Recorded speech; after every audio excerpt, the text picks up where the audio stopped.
So fractional reserve banking, think about it in the old days, used to be when money was backed by gold.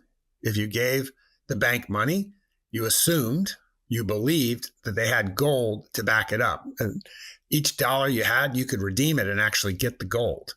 Now, if the bank had gold and you gave them money and they like lent the money out or put it to work in other loans and whatnot, and everybody came in to take their deposit out to the same day, some of the gold might be there, but the rest might be lent out and not available. And that situation where you don't have things backed one for one, that's what's called a fractional reserve. You only have a fraction of the money you took in on reserve at the bank. The rest is put to work. And so that's how you can get a run on the bank. People want their money back. It's all out there to work. I think there's a movie called It's a Wonderful Life. And the banker has to encourage people not to take all their money out at the same time or the bank will fail. And so banks are fractional reserves.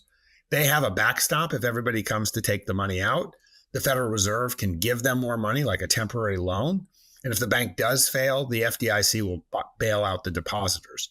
And only banks are allowed to do fractional reserves. Everybody else, like crypto companies and fintechs, if they've put money and taken money, they're not allowed to put that money into impermissible investments. They have to keep that money backed one-to-one at a bank. So in theory, they can meet any demand. And so only banks can operate as fractional reserves. All other fintechs and businesses have to operate on a one-for-one reserve basis. They can't basically take money and multiply it by putting it to work. It's got to be there in custody for the people that entrusted that money to them in the first place. So that's why we want a bank, is so that we can actually take the money that comes to us and put it to work. If we're only a stablecoin company, we can't put that money to work beyond just sort of investing it in T-bills or holding it at a bank.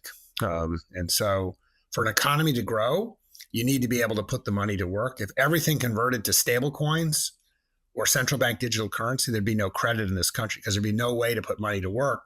People wouldn't be able to get a mortgage. Businesses couldn't borrow money. We wouldn't be able to expand the economy.